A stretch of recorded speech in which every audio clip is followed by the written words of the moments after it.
From the moment that I wake up, put on my makeup, you were right there with me. Doesn't matter what I go through, you're my breakthrough. You know everything about me. You heard every prayer that came from my heart, and you love me. Yes, you love me. Woo! When I think of how you made me, it's amazing. I reflect your beauty every moment that I'm living. No counting your thoughts toward me. You're great. All right, today we're going to talk about, have you lived in a dark side of faith? Baik, hari ini kita akan sama-sama berbicara tentang pernahkah kita hidup di sisi gelap dari iman? All right, today we're going to look at this topic that is found in Hebrews chapter 11, verse 11 and verse 12. Let me give you the slide, okay? Hari ini kita mau sama-sama baca dari Ibrani 11 ayat 11 sampai 12.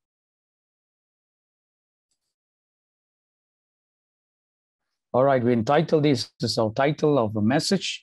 Have you lived in a dark side of the Bible with you? Let us turn to Hebrews chapter 11, all right, verses 11 to verse 12.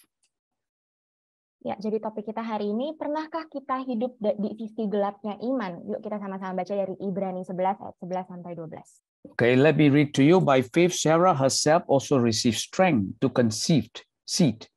She bore a child when she was past the age because she judged himself faithful who had promised. Therefore, for one man, and him as good as dead, was born as many as the stars of the sky in multitude, innumerable as the sand which is by the seashore.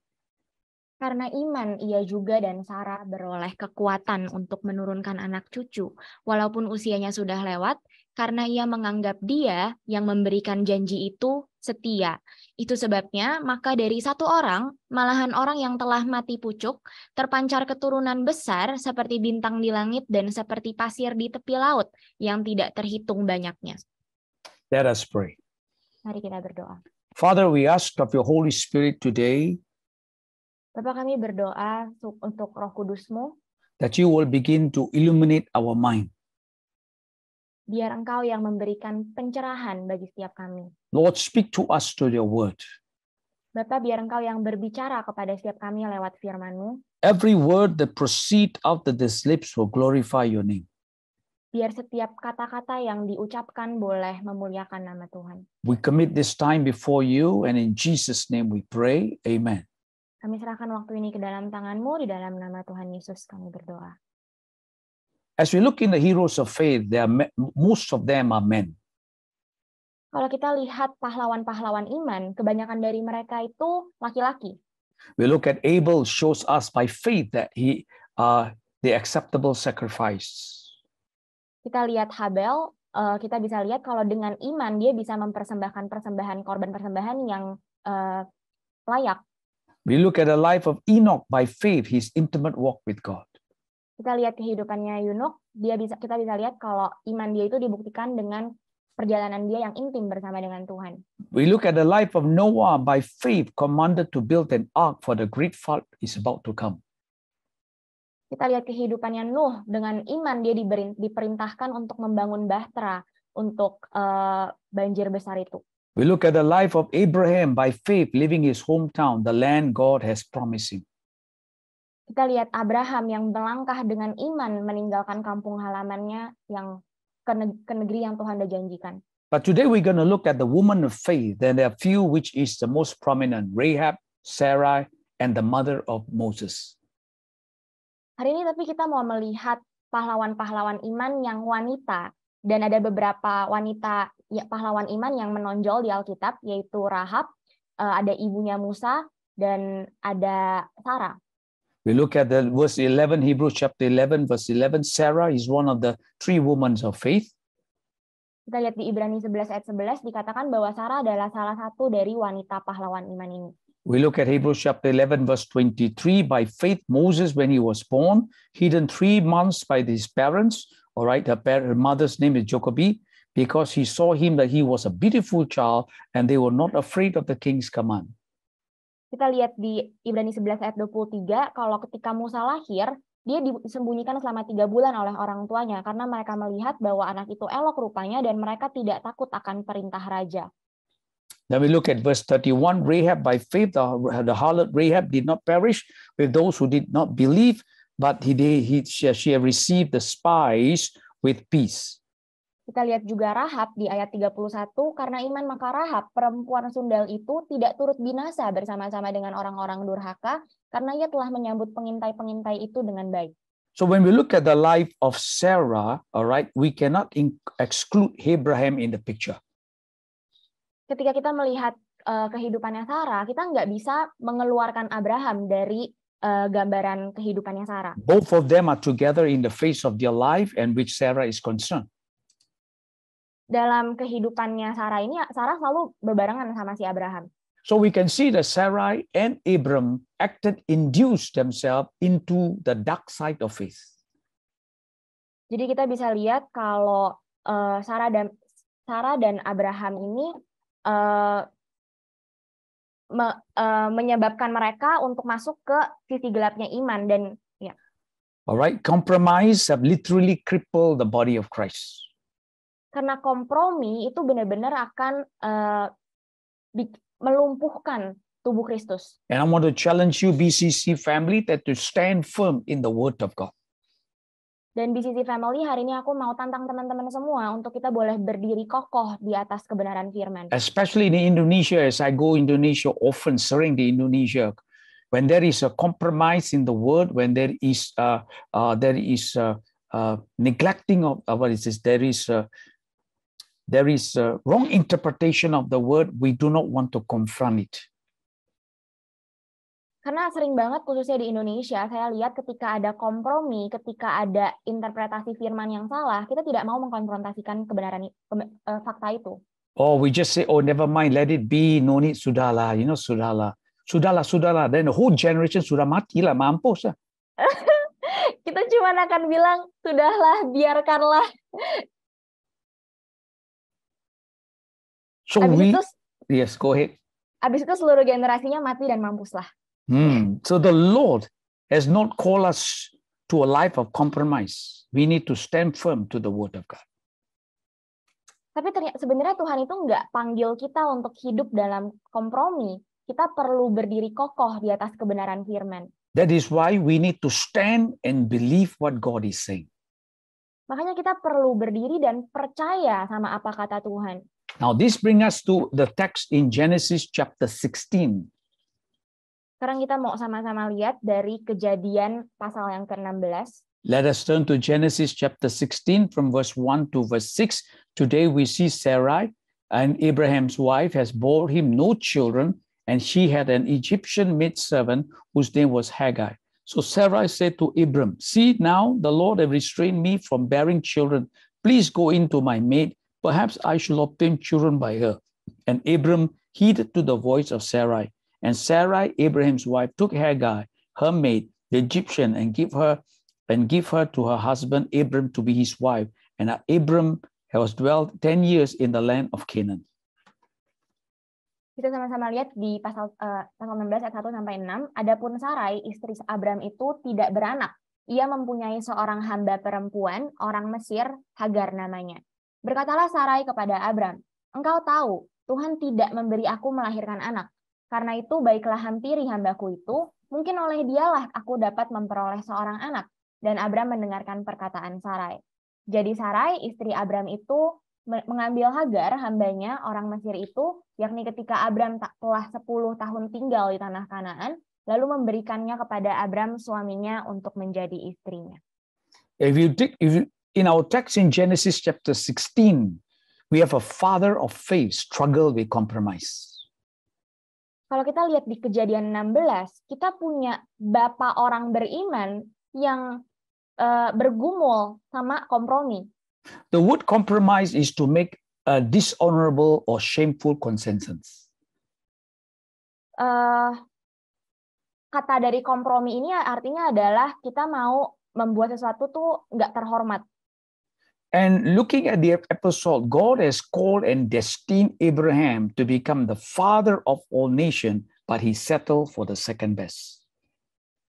Padahal Tuhan itu telah memanggil dan menghargai Abraham untuk menjadi bapa orang beriman, bapa segala bangsa gitu. Tapi Abraham mau kompromi dan mau menetap di hal yang nggak benar-benar terbaik. That sounds like us. God has promised us great blessing, but we need to believe that God will give us the best in our life. Tapi itu sebenarnya mirip juga sih sama kita. Tuhan udah janjikan berkat yang besar buat kita, tapi seringkali kita nggak percaya, kita mau settle, padahal seharusnya kita percaya kalau Tuhan tuh mau beri yang terbaik buat kita. Yes, many times we settle for what we see. Seringkali kita cuman puas dengan apa yang kita lihat. What we can understand. Apa yang bisa kita mengerti. What we can manipulate. Apa yang bisa kita manipulasi. We got to stop settling for Ishmael when God has already promised us Isaac. Kita perlu stop puas dengan Ismail ketika Tuhan sudah menjanjikan Ishak buat kita. Let's look at number 1, the dark side of faith. Mari kita sama-sama lihat yang pertama, sisi gelap dari iman. We look at Genesis chapter 15, verse 1. And now these things, the word of the Lord came to Abram in a vision, saying, do not be afraid, Abram. I am your shield and your exceedingly great reward. Kejadian 15 ayat 1 berkata, kemudian datanglah firman Tuhan kepada Abram dalam suatu penglihatan. Janganlah takut, Abram, akulah perisaimu, upahmu akan sangat besar. The moment after God says in Genesis chapter 15, verse 1, Abraham responded with a negative word, Lord God, what will you give me, seeing I am childless, and the heir of my house is Eliezer of Damascus? Abraham said, look, you have given me no offspring. Indeed, one born in my house is my heir. Tapi habis Tuhan ngomong gitu sama Abraham, Abraham jawabnya, ya Tuhan Allah, apakah yang akan engkau berikan kepadaku? Karena aku akan meninggal dengan tidak mempunyai anak, dan yang akan mewarisi rumahku ialah Eliezer orang Damsik itu. Lagi kata Abram, engkau tidak memberikan kepadaku keturunan, sehingga seorang hambaku nanti menjadi ahli warisku. And that shows to us in verse 2, verse 3, a desperate response to God by Abraham. Dan kita lihat di ayat 2 sama 3 ini sebenarnya adalah tanggapan Abraham yang udah putus asa banget, udah desperate banget sama Tuhan. Especially in verse 1, he said, I am your shield, your exceedingly great reward. Troubled Abraham, he objected to objection come in verse 2. Tuhan bilang, akulah perisaimu, upahmu akan sangat besar di ayat 1. Tapi Abraham menolak itu di ayat 2.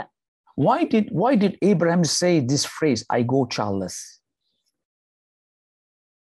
Kenapa sih Abraham sampai mengatakan state kalimat ini? Because when you refer to Genesis chapter 14, he rescued his nephew Lot. Karena kita kalau lihat di Kejadian 14, Abraham ini menyelamatkan keponakannya, si Lot. Abraham was very blessed, and that caused him to think, if I pass away, who will I give my inheritance? Abraham ini sangat diberkati, dan Abraham mulai mikir, nanti kalau misalnya saya meninggal, ini ahli waris saya siapa? I have all my wealth, I have all my possession. If I go childless all these years, the only one I have is only Eliezer in my house. Aku punya banyak hak, aku punya banyak kekayaan, tapi nggak punya anak nih. Nanti kalau misalnya satu hari saya meninggal, yang bisa terima aku cuma ada Eliezer doang di rumah aku. Yeah, the custom of the day is that if a man have no son, the highest ranking servant would inherit the wealth, and that bothers Abraham very much.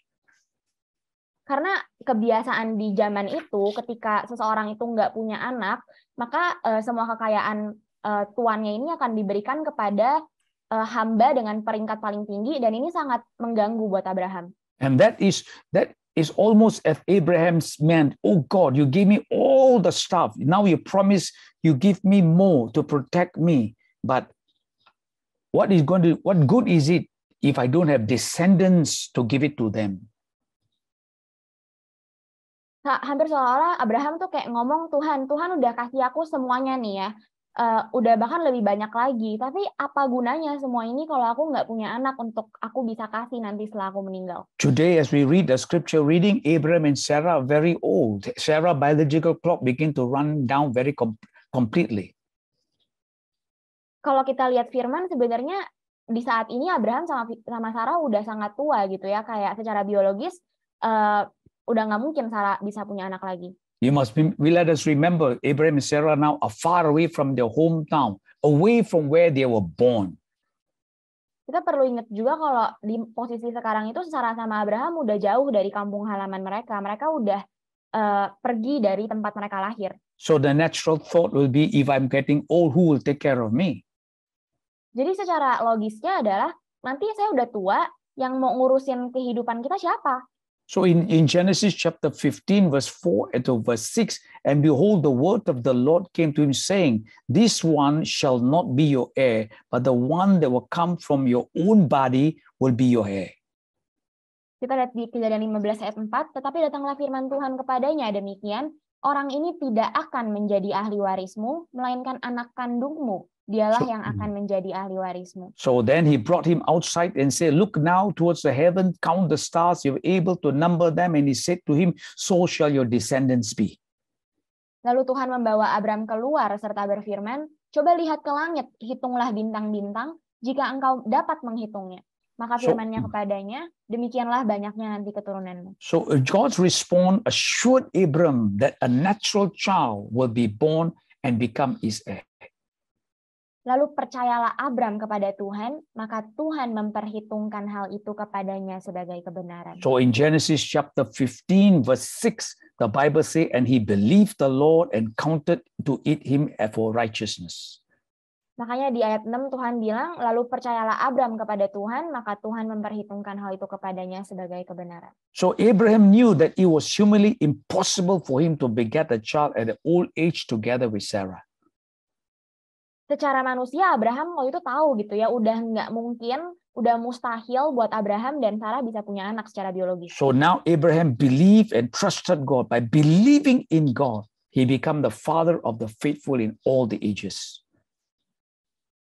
Tapi ketika Abraham percaya sama Tuhan, Abraham jadi bapak orang beriman, jadi bapak segala bangsa. And so Genesis chapter 16, Abraham, Sarah's wife, were no children now. Abraham is 86 years old and Sarah is 76 years old. Dan di Kejadian 16 kita lihat kalau sekarang posisinya Abraham udah umur 86 dan Sarah udah usia 76. So that shows that they were really tired of delay providence. Ini nunjukin kalau mereka itu udah capek banget menunggu jawaban doa yang kayak tertunda kesannya.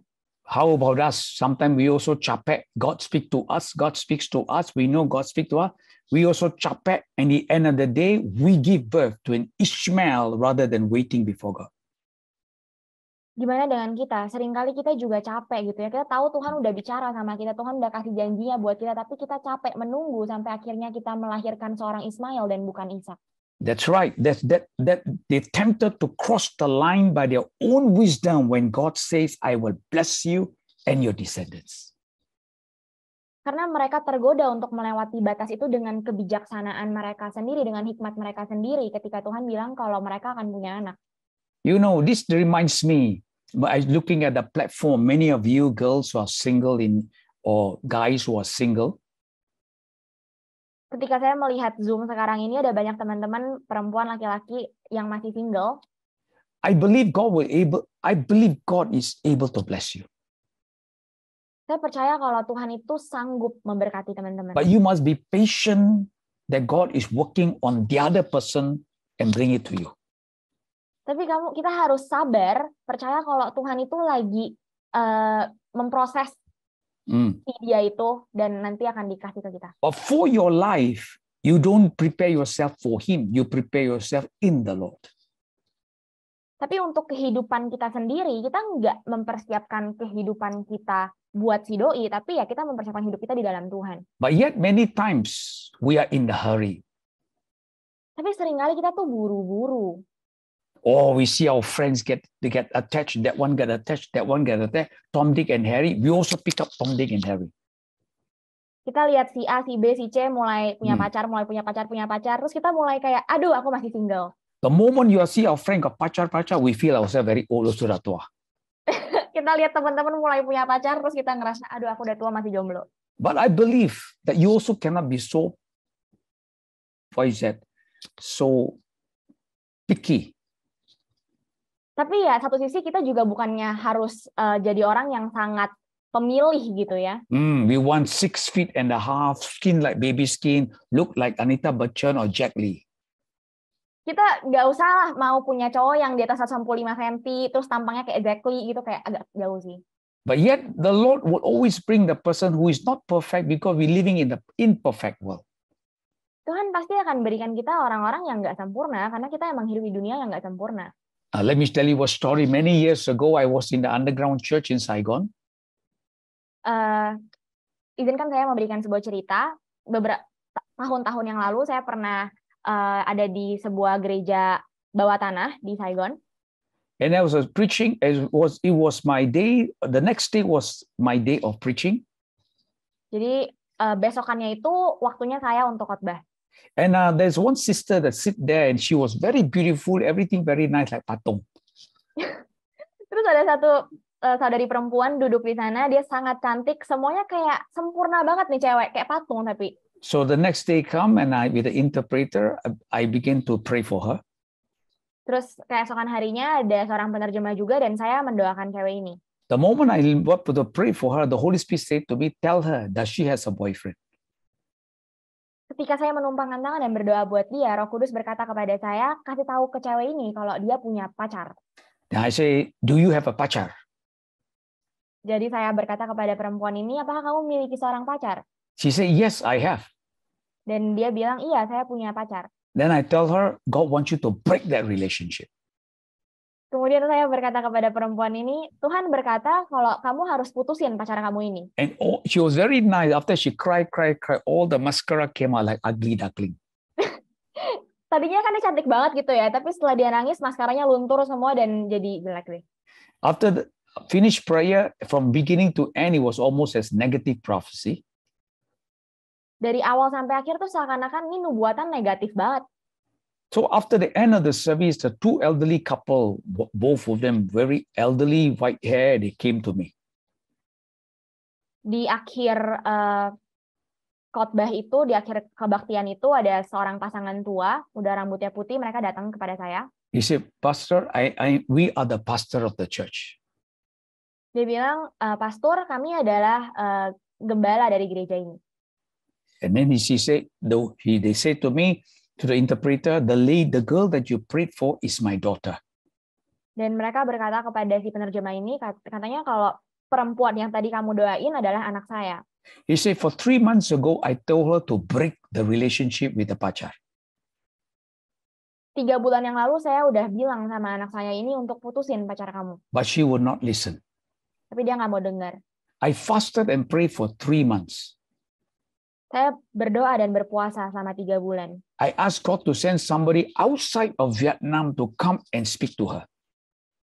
Saya minta Tuhan kirim seseorang yang dari luar Vietnam untuk datang dan ngomong sama dia. He said, God answer my prayer. Dan dia bilang kalau Tuhan menjawab doa saya. And I say to the Lord, have mercy on me. Dan saya berkata kepada Tuhan, kasihanilah saya. So I want to say to you, be patient and let God be the one to do. Jadi saya mau katakan sama teman-teman hari ini, bersabarlah dan izinkan Tuhan yang bergerak melakukan. Look at the verse 16. Sarah began to assume that God has restrained her from childbearing. Kalau kita lihat di ayat 16, itu Sarah mulai berasumsi kalau Tuhan udah menutup rahimnya dan Sarah nggak bisa hamil lagi. So that shows us from verse 15 to verse 16 chapter Genesis, the signs of impatience begin to brood in the heart of these two patriarchs. Kita lihat di ayat 15-16 kalau ketidakpercayaan ini mulai lahir di hati Sarah sama Abraham. Because to Sarah, it was illogical to believe a child could be born through her since she was barren in her entire life. Karena buat Sarah ini nggak logis, nggak masuk akal untuk bisa melahirkan seorang anak, padahal dia udah mandul seumur hidup. So that is why maybe some of you here, God has been speaking to you the promises, but yet your logical mind cannot accept how it's going to be. Mungkin buat beberapa dari kita di sini, Tuhan sebenarnya udah kasih janjinya Tuhan, tapi logika kita nggak bisa terima. Tuhan, ini mana mungkin? That is why childbearing confused has distracted the whole purpose of what God is able to do in Abraham and Sarah. Makanya keinginannya untuk melahirkan anak ini malah jadi membingungkan seluruh tujuan dan kayak membingungkan sebenarnya apa sih yang sanggup Tuhan lakukan dalam kehidupan Sarah sama Abraham. That is why the spiritual lesson we can learn is when God gives a promise, there is often a gap of time between the giving of the promise and the fulfillment of the promise. Makanya pelajaran spiritual rohani yang bisa kita ambil adalah ketika Tuhan memberikan janji, seringkali ada jeda waktu antara pemberian janji itu dan pemenuhan janji itu. Amen. That is why we are living in the world of instant. Kita hidup di zaman yang instan. Instant blessing does not always come. Tapi berkat instan itu nggak selalu datang. We bring the system of the world into the church. Everything must be now. Everything must be cepat. Kita bawa sistem dunia ke gereja, di mana semuanya harus sekarang, semuanya harus cepat.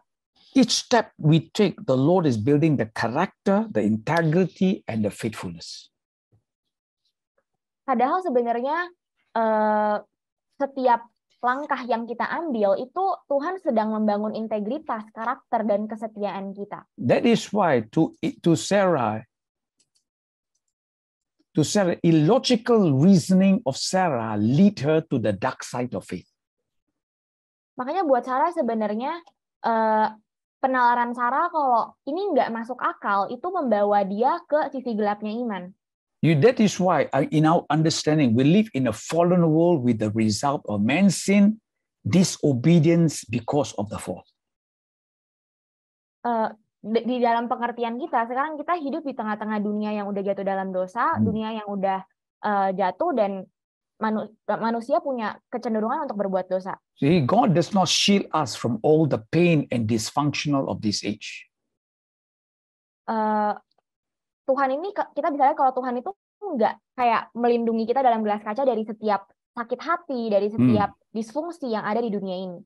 To all these things rather works within us to build the unseen kingdom of God in and through us.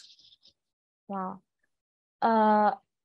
Padahal semua hal ini, lewat semua hal ini, Tuhan tuh sedang bekerja di dalam diri kita untuk membangun kerajaan yang nggak terlihat itu dalam dan lewat kehidupan kita. Let me share with you. You know, in 1980, I was in New York City.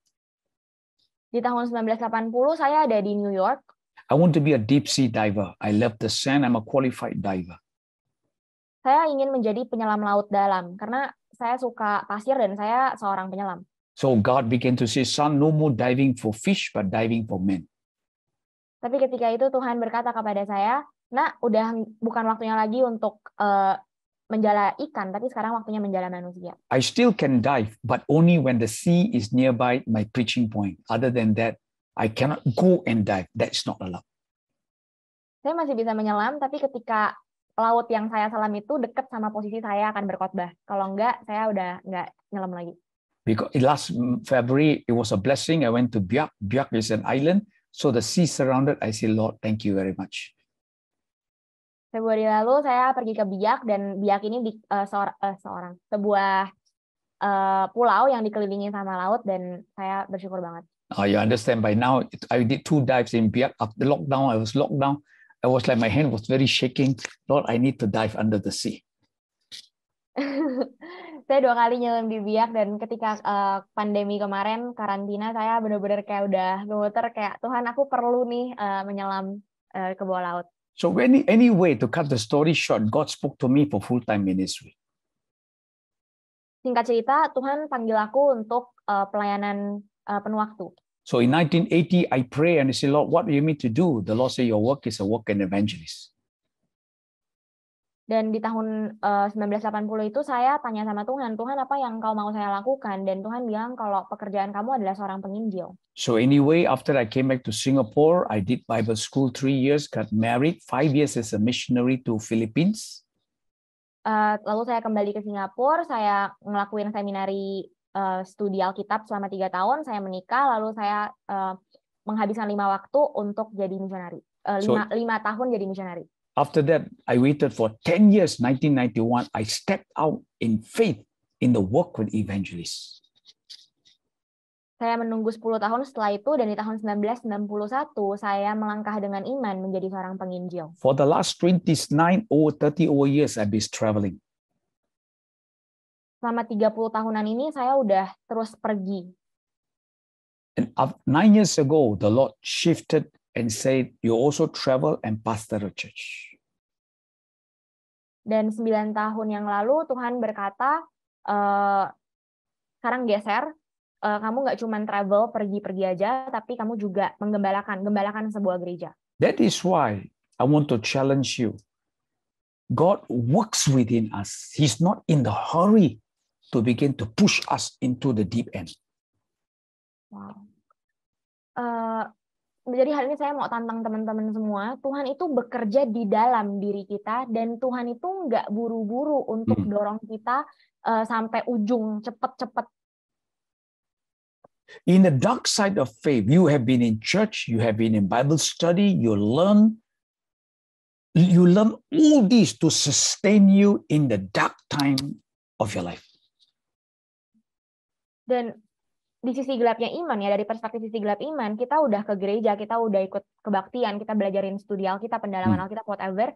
Tapi sebenarnya semua hal ini itu memperlengkapi kita untuk bertahan ketika kita ada di sisi gelapnya iman. The truth is that we all have trials and learn many things along the way.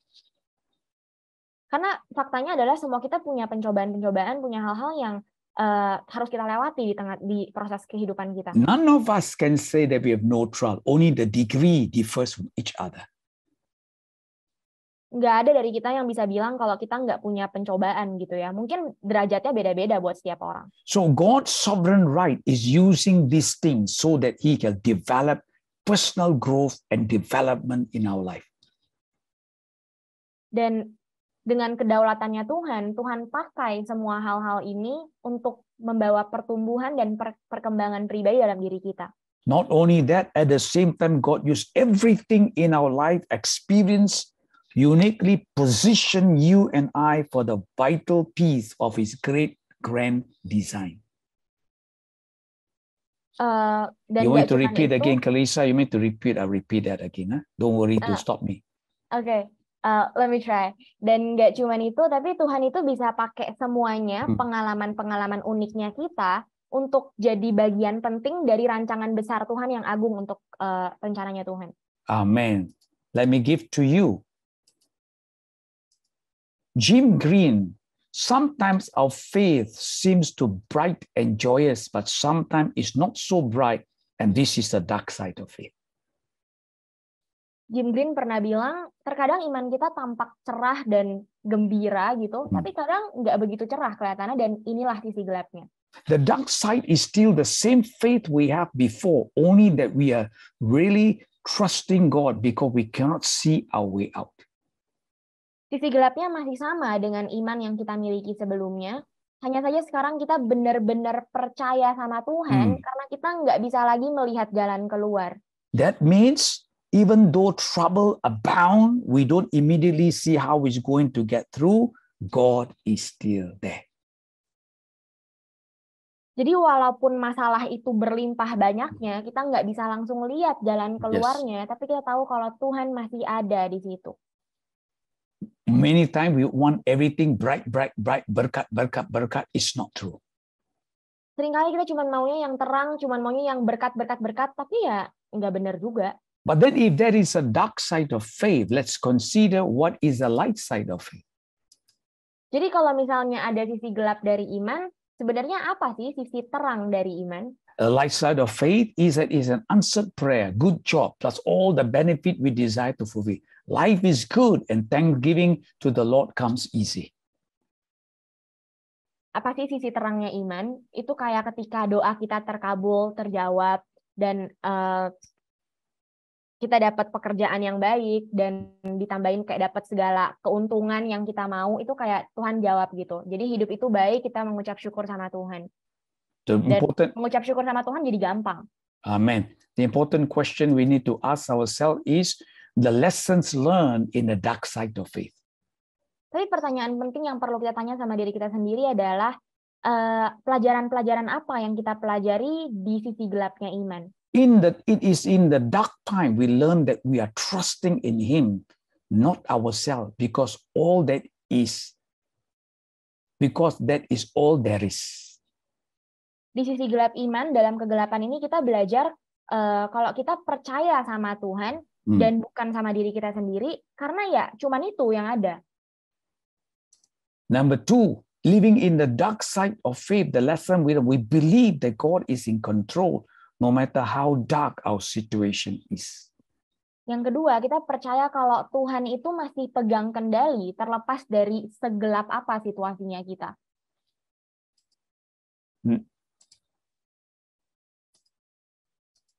Number 3, pain and struggles are real in our Christian life. Yang ketiga, kita lihat kalau rasa sakit dan pergumulan itu hal yang nyata dalam kehidupan orang Kristen. The faith that sustains us through the years seems absent when we need it the most. Dan kita juga seringkali lihat kalau iman yang menopang kita sepanjang tahun itu bisa tiba-tiba tampak nggak ada saat kita benar-benar paling membutuhkan. How true it is. The time we needed the faith the most, that is the time is like everything is absent. Coba ini betapa benernya gitu ya. Ketika kita rasanya benar-benar butuh dan di saat itu benar-benar nggak ada gitu kayaknya. If every time we pray and God quickly answer prayer, berdoa answer prayer, berdoa answer prayer, at the end of the day we become a spoiled spiritual manja anak Tuhan. Bayangin kalau misalnya setiap kita doa Tuhan langsung cek jawab doa kita gitu ya. Kayak kita bakalan jadi anak-anak manja. For those of us who have children, if you manja your children, in the end what you have a spoiled child. Bagi para orang tua di sini, kalau kamu punya anak dan kamu manjain anak kamu, ujung-ujungnya anak-anak kamu akan jadi anak-anak yang manja. Just as your parents discipline you, there is yes and no, then there's wait, you come up a very disciplined child. Kalau misalnya kita punya orang tua yang disiplin, yang bisa punya jawaban iya, tidak, dan tunggu, kita akan keluar jadi anak-anak yang disiplin. So likewise, God is still the God of mercy and grace. Jadi sebenarnya Tuhan itu masih Tuhan yang penuh dengan rahmat dan kasih karunia. So in the lesson learned, dark side of faith, it is not the absence of God's love, care, and provision. It is time when we simply cannot see what and how things will work out. What happens? Fear or worry is in the heart of that problem. Jadi sebenarnya yang kelima adalah itu bukannya ketiadaan kasih, perhatian, atau penyediaan Tuhan, tapi ini adalah saat ketika kita nggak bisa melihat atau apa atau bagaimana segala sesuatunya akan berhasil.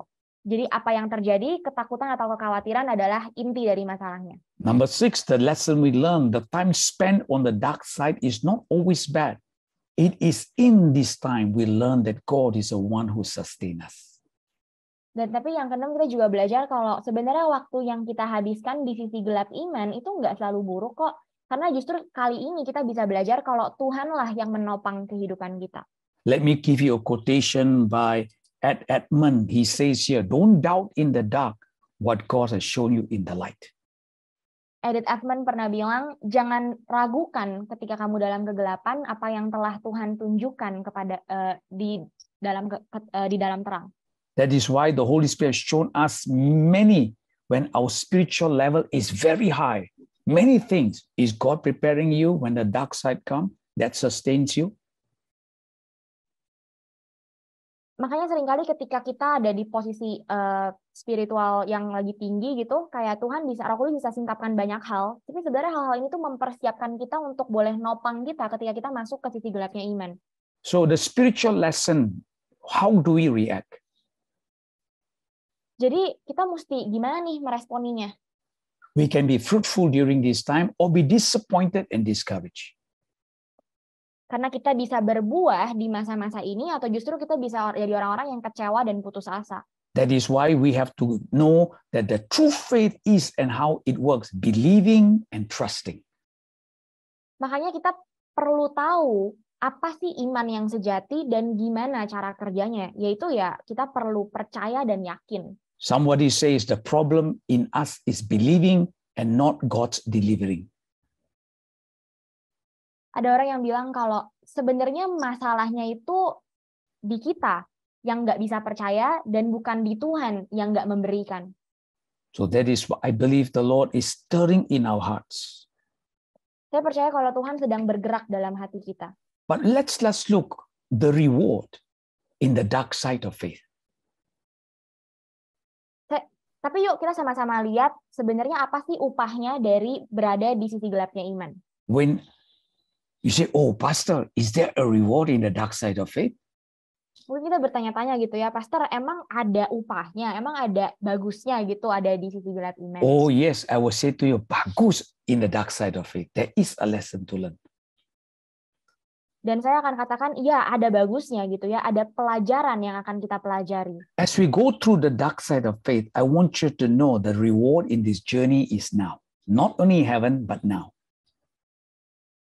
Wow. Dan tentang sisi gelap dari iman, saya mau katakan kalau upahnya itu sekarang. Oh, you say, Pastor, sekarang, are you sure? I thought the reward is in heaven. No, on this earth, you will learn the reward for you. Mungkin kita bertanya-tanya, beneran Pastor, bukannya di surga nanti upahnya. Tapi enggak, kayak sekarang kita akan dapetin juga upahnya. But Pastor, you don't understand. I've been tested left, right, and center. Tapi mungkin kita nggak bilang sama Pastor kayak, aduh Pastor nggak ngerti gitu ya, aku udah diuji, dicobai dari tengah, kiri, kanan gitu. Iya, kiri, kanan semua, center semua, kiri, kanan, everything kena. There is reward that comes during the pain and challenges that we go through.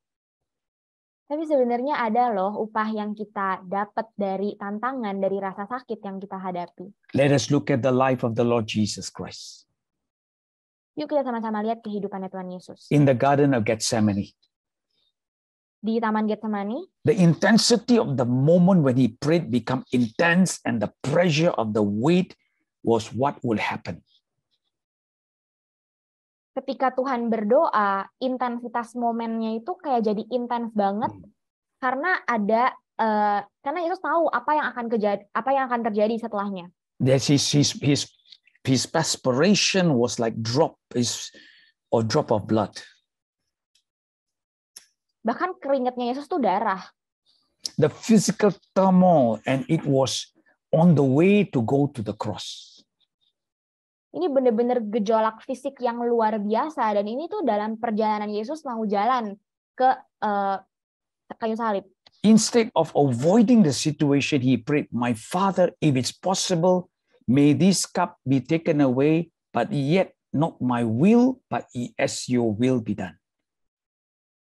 Tapi Tuhan bukannya menghindari situasi itu, tapi Yesus berdoa gitu ya, Bapa, jika mungkin angkatlah cawan daripadaku, tapi bukan kehendakku yang jadi, tapi kehendakmu. In this darkest moment of his life, the journey of the cross that leads to death. Now think about this.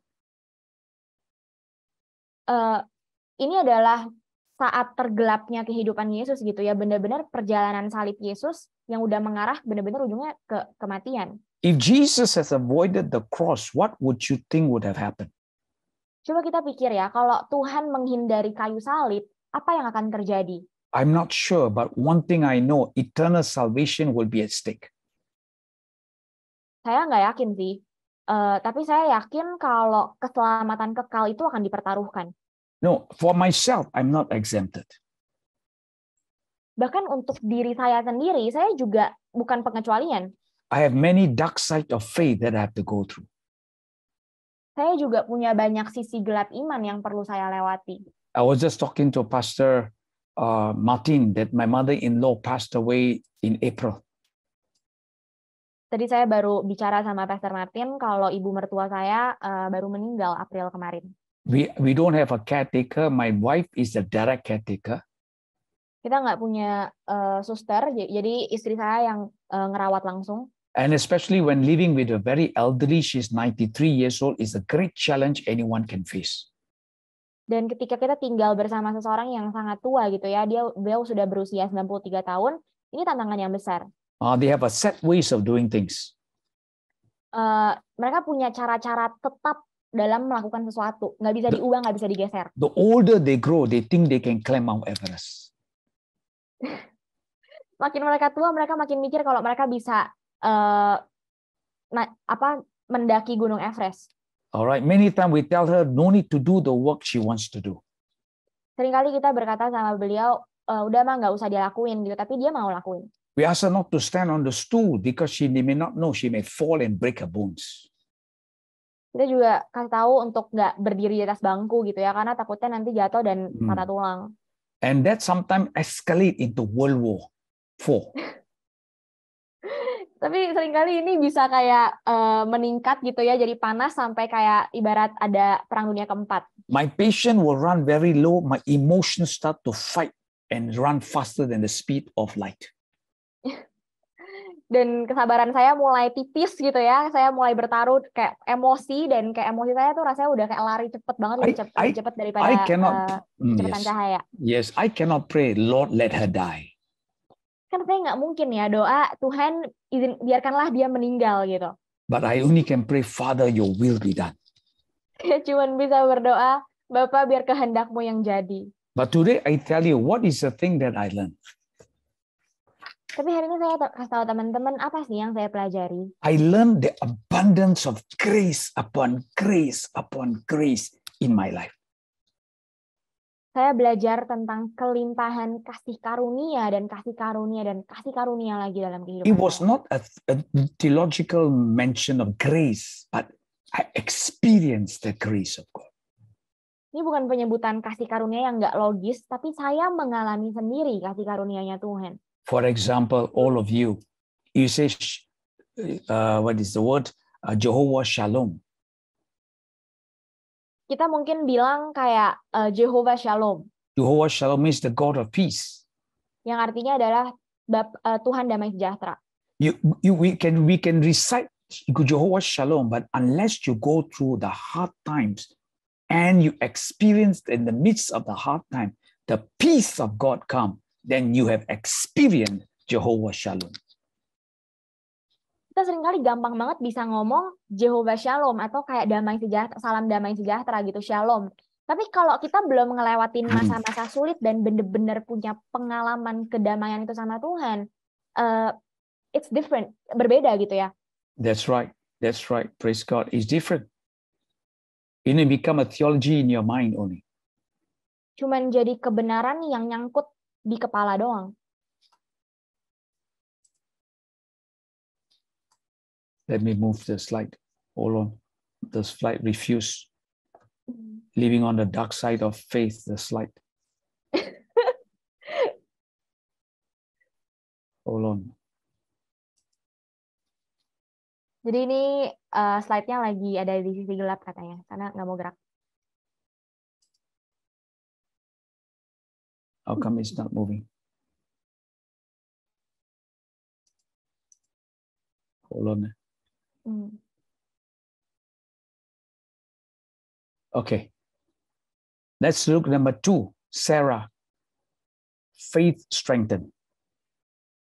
Kita lihat ke poin kedua, imannya Sarah dikuatkan. If you look at Genesis chapter 18 verse 9, now Sarah take the center stage. Kalau kita lihat di Kejadian 18 ayat 9, sekarang Sarah ini pusat pemain utamanya. Look at the slide. Let us have a contrast between Sarah and Abraham. Abraham and Sarah encounter. Yuk kita kontrasin gitu ya, kita bandingin pertemuan antara Sarah sama Abraham. Look at Genesis chapter 12 verse 8. Abraham builds an altar, God appeared unto him.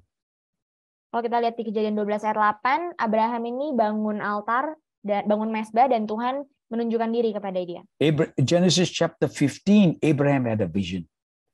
Di Kejadian 15, Abraham dapat penglihatan. Genesis chapter 17, 1-4, Almighty God appeared to him. Kejadian 17 ayat 1-4, Tuhan menghampiri Abraham. Genesis chapter 18, 1-8, the guests came and visited, Abraham. Kejadian 18 ayat 1-8, para tamu ini datang dan mengunjungi Abraham. Genesis chapter 18 verse 17, God says, shall I hide from Abraham what I'm about to do? Kejadian 18 ayat 17, Tuhan berpikir gitu ya, apakah aku akan menyembunyikan kepada Abraham apa yang hendak aku lakukan ini? Amen. If you look at this slide here, 2, 4, 6 times he had an encounter. Sarah has only 2 encounter. Kalau kita lihat di firman Tuhan, Abraham punya 6 kali perjumpaan sama Tuhan, tapi Sarah cuma punya 2. Genesis chapter 18, 9-4, Sarah was confronted and an encounter with Yahweh. Kejadian 18 ayat 9 sampai 14, Sarah ini mengalami Tuhan, punya perjumpaan langsung sama Tuhan. Genesis 21, God visited Sarah again. Di Kejadian 21, Tuhan mengunjungi Sarah lagi. If you look at it, Sarah had her own personal faith in the Lord. Pardon, Pastor? Sarah has her own personal faith in the Lord. Oh, kita bisa lihat kalau Sarah ini juga punya iman yang pribadi sama Tuhan. It is seen in a decision to walk out of Ur of the Chaldees with her husband takes a lot of faith. Ini bisa kita lihat kalau Sarah ini punya iman yang pribadi sama Tuhan ketika dia mengambil keputusan untuk berjalan bersama suaminya keluar dari negeri orang Kasdim. Thank you. And it would be safe to say that her level of faith is different from Abraham. Dan mungkin kita bisa bilang kalau level imannya beda sama Abraham. If you look at the light side of faith, dark side of faith, and the light side of faith, let us look at Mark chapter 14. Kalau kita mau lihat sisi terang dan gelap dari iman, yuk kita sama-sama lihat di Markus pasal yang ke-14. If you look at Mark chapter 14, Jesus began to feed the 5,000. Di Markus 14, Yesus ini memberi makan 5.000 orang. Oh, out of a little bread and 2 fishes, all right, God began to multiply. Dari 5 roti 2 ikan, Tuhan mulai memultiplikasikannya. The disciples saw a mighty miracle before their eyes. Pastor, sorry, the slide is not moving. No, it's okay. Oh, okay. Sorry. Yeah. Florian, can you please repeat? Okay. The disciples saw the mighty miracle before their eyes. Dan murid-murid Yesus ini melihat langsung mujizat yang luar biasa ini di depan mata mereka sendiri. You go back and read Mark chapter 14. Jesus sent them on the boat to go on the other side, and Jesus went and on the other side. Kalau kita lihat Markus pasal 14, Tuhan ini udah suruh murid-muridnya untuk pergi duluan ke seberang dan Yesus nanti baru nyusul. Then we begin to find when Jesus walked on the water, they begin to fear in their hearts. Dan kita lihat kalau ketika Yesus mulai berjalan di atas air, mereka mulai merasakan dalam hati mereka. And the disciple begin to live in the dark side of faith. Dan para murid Kristus ini mulai hidup di sisi gelapnya iman. When Jesus climbed into the boat, when he commanded them the wind to stop, wow, they saw the bright side of faith. Tapi ketika Yesus datang ke perahu, naik ke perahu dan memerintahkan anginnya untuk berhenti, mereka melihat sisi terangnya iman. That is why we see the light side, the dark side, and the bright side of faith. Makanya itu kita bisa lihat sisi gelap, terang dari iman. Let me give you the next slide.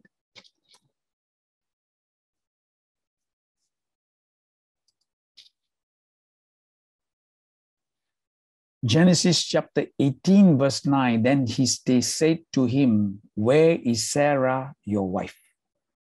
Kita lihat di Kejadian pasal 18 ayat 9, lalu kata mereka kepadanya, di manakah Sarah istrimu? Remember, the 3 guests that came did not say anything until they finished eating, then they just spoke. Ingat nggak 3 tamu yang datang ke rumah Abraham itu nggak bilang sepatah kata pun sampai mereka selesai makan baru mereka ngomong.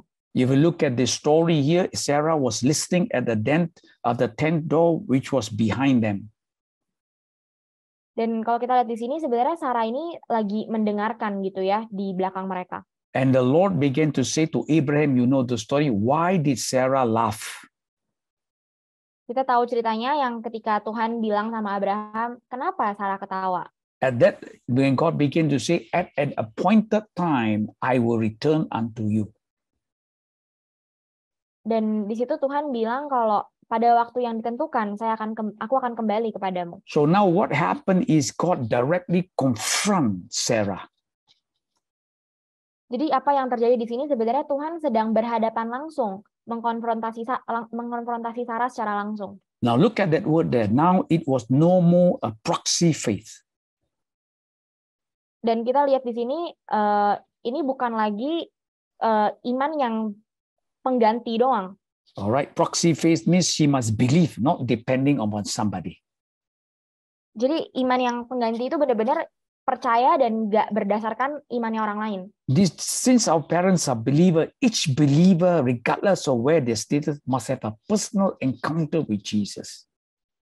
Terlepas dari orang tua kita, terlepas dari siapapun gitu ya, setiap kita harus punya dasar, harus punya iman yang pribadi sama Tuhan. Iman itu nggak bisa numpang. That's right, amen. You see the danger today, the second and the third generation just tumpang the faith iman, but there's no personal encounter.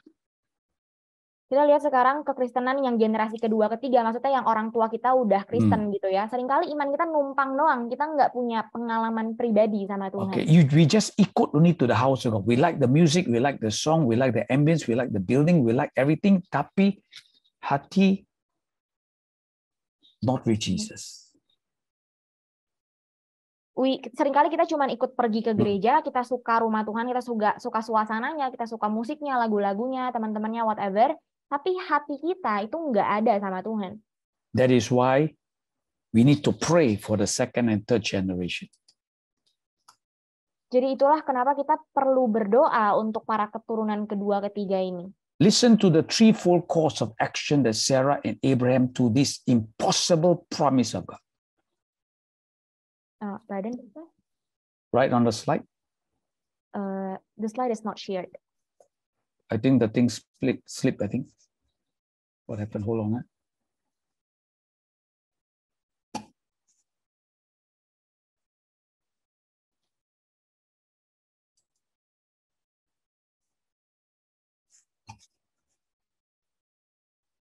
Okay. You got it? Belum. Not yet, Pastor.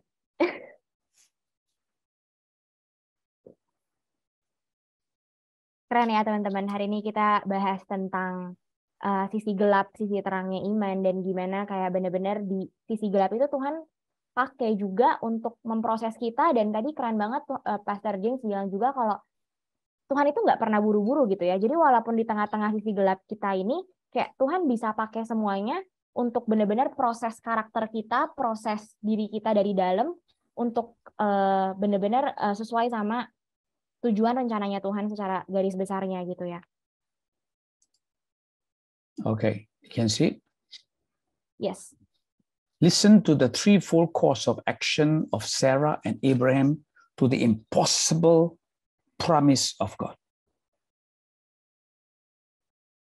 Yuk kita sama-sama dengarkan tindakan tiga arahnya Sarah dan Abraham dalam meresponi janji Tuhan yang mustahil ini.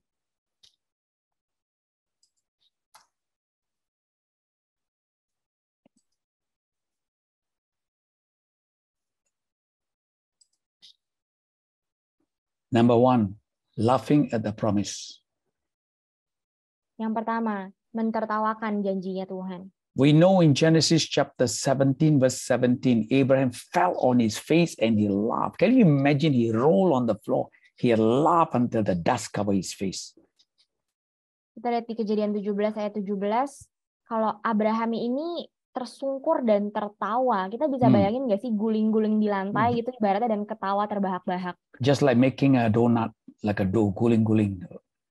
Kayak bikin donat gitu ya, di guling-guling. Look at the promise. He was good for mocking and laughing. Sarah also laughed. Kita lihat ya, dan di Sarah juga tertawa. Now, we look at them and God is saying to us, when we hear God speak to us, we also don't laugh so loud like Abraham, Sarah. But we also like in our hearts, betul tak? Boleh tak? Boleh tak? We also begin to have that in our hearts. Mungkin ketika Tuhan berbicara sama kita, memberikan janji sama kita nggak sampai ketawa guling-guling kayak Abraham gitu ya. Yeah. Tapi kita juga dalam hati kita bertanya gitu, emang beneran mungkin? So, we should begin to stop laughing when God speaks to us. Kita perlu berhenti tertawa ketika Tuhan bicara sama kita. Why? Because we underestimate what God is able to do in our life. Kenapa? Karena kita itu kayak sedang meremehkan apa yang Tuhan sanggup, Tuhan mampu lakukan dalam hidup kita. Oh, because in our mind we're thinking how it's going to be, how it's going to happen. Seringkali kita kebanyakan mikir gitu ya, kita mikir ini gimana mungkin. Number two, before you laugh, know who is speaking. Yang kedua, sebelum kita tertawa, ketahuilah siapa yang sedang berbicara. Look at Sarah's attitude, self-centeredness. Look at my age, sudah dari tua. How can God bring it to pass? Kalau kita lihat sikapnya Sarah gitu ya, ini terpusat pada diri sendiri banget. Kayak, Tuhan lihat dong, aku udah usia segini, gimana mungkin? Likewise, many times God speak to us, we also look at, oh, I'm not so gifted, I'm not so this, I'm not so clever, I'm not so. Dan seringkali sama halnya sama kita gitu ya, ketika Tuhan bicara sama kita responnya adalah ke diri kita sendiri gitu. Kayak, aduh saya nggak gitu pinter, saya nggak berbakat itu, saya. Yeah, because look, is God ignorant of her age? Yes, no, God knows her age. Jadi kayak sebenarnya apakah Tuhan ini kayak nggak tahu usianya Sarah gitu ya? Enggak, Tuhan tahu. But yet from Yahweh perspective is that the promise must be given. Tapi dari sudut pandangnya Tuhan, janji itu harus diberikan. Look at Hebrews chapter 6 verse 13. For when God make a promise to Abraham, because he could swear by no one greater, he swore by himself. Kita lihat di Ibrani 6 ayat 13. Sebab ketika Allah memberikan janjinya kepada Abraham, ia bersumpah demi dirinya sendiri, karena tidak ada orang yang lebih besar, lebih tinggi daripada dirinya. That is why God had a direct encounter and tell Sarah, you believe that I'm able to do. Makanya Tuhan sampai kasih tahu langsung sama Sarah, kalau kamu percaya kalau aku mampu. How does it apply in our life? Nah, sekarang ini gimana nih aplikasinya dalam kehidupan kita? When you know without a shadow of doubt. Ketika kita tahu tanpa ragu sama sekali. Not what you think. Bukan apa yang kita pikir. Not manipulating God. Bukan memanipulasi Tuhan. When you hear God has spoken to you, you stand in faith and see the promises of God come to pass. Ketika kita dengar kalau Tuhan telah berbicara, Tuhan telah memberikan janji, kita berdiri dalam iman dan kita melihat janji Tuhan itu tergenapi. May it be your own secular, your own physical life, or your spiritual encounter. Mungkin janji Tuhan secara fisik ataupun perjumpaan sama Tuhan secara spiritual. Number 3, believe the impossible. Yang ketiga, mempercayai yang tidak mungkin, yang mustahil. Now, Sarah has to believe the impossible. Sekarang Sarah harus percaya yang mustahil. That is why 1 year later, Genesis chapter 21:1, the Lord visited Sarah and and the Lord did unto Sarah as he had spoken. Oke, di Kejadian 21 ayat 1, 1 tahun kemudian Tuhan memperhatikan Sarah seperti yang difirmankannya, dan Tuhan melakukan kepada Sarah seperti yang dijanjikannya. That speaks to us of Jeremiah chapter 1 verse 12. Then the Lord has said to me, you have seen well and watching over my word to perform it. Kita lihat di Yeremia 1 ayat 12, lalu firman Tuhan kepadaku, baik penglihatanmu, sebab aku siap sedia untuk melaksanakan firman-Ku. If it's truly God has spoken to you, God will not let his word fall to the ground. Kalau benar Tuhan udah ngomong sama kita, Tuhan nggak akan pernah biarkan firman-Nya itu lewat. In conclusion, we choose the light and lighten the dark. Jadi kesimpulannya, kita memilih terang dan kita menerangi yang gelap. 1 John chapter 1 verse 9, walk in the light as he is in the light. Sorry, Pastor. 1 John chapter 1 verse 7. 1 Yohanes 1 ayat 7, kita hidup dalam terang karena kita melihat terang. And then in Ephesians chapter 5 verse 8. Lalu di Efesus 5 ayat 8. Let me read to you Ephesians chapter 5.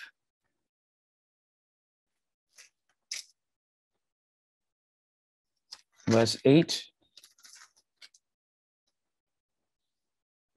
For we were once darkness, but now we are in the light of the Lord. Walk as children of light. Memang dahulu kamu adalah kegelapan, tetapi sekarang kamu adalah terang di dalam Tuhan, sebab itu hiduplah sebagai anak-anak terang. Psalm 119 verse 105. Kemudian di Mazmur 119 ayat 105. The Bible says, your word is a lamp to my feet and a light to my path. Firman Tuhan berkata, firman-Mu itu terang bagi kakiku dan pelita bagi jalanku. Let us consider now this word.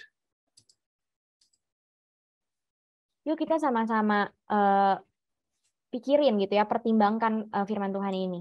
I pray today that the word of the Lord begin to come to your heart. Saya berdoa hari ini supaya firman Tuhan ini benar-benar datang menghampiri setiap hati kita. I pray that today we will begin to focus unto the Lord. Saya berdoa supaya hari ini kita bisa mulai fokus sama Tuhan. I pray no matter where you are right now, you be strengthened in your faith. Aku berdoa supaya dimanapun posisi kamu saat ini, kamu boleh dikuatkan dalam imanmu. Let us begin to close our eyes and just meditate on the word.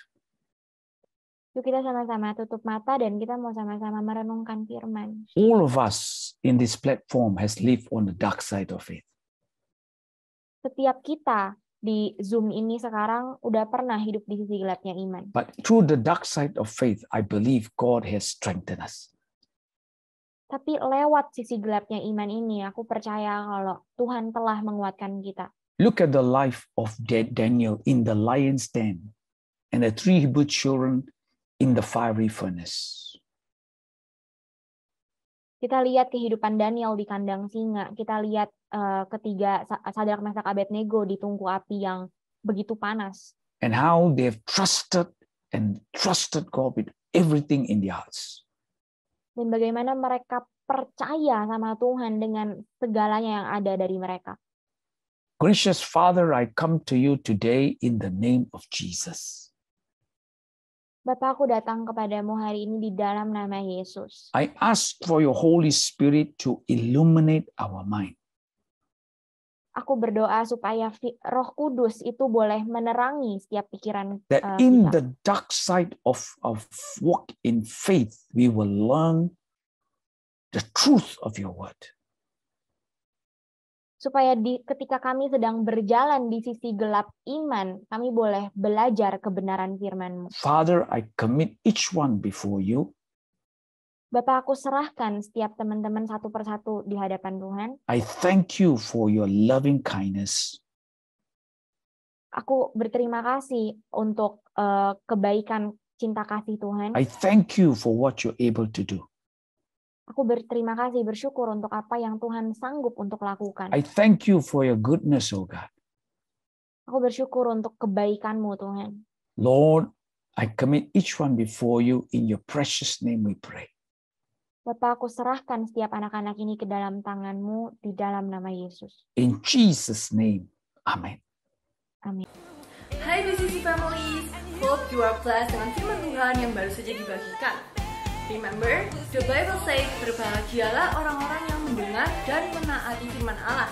So, together, let's try to put today's God's word into practice. Aku juga mau encourage untuk kita bisa sama-sama follow BCC Instagram dan juga subscribe to our YouTube channel supaya kita bisa terus diperlengkapi dan bertumbuh bersama dalam menjadi semakin serupa dengan Kristus. Bagi teman-teman yang membutuhkan dukungan doa, konseling ataupun mencari komunitas untuk bertumbuh, you are very welcome to DM us on Instagram atau juga melalui email pada alamat yang tertera. See you soon ya BCC Families. God bless.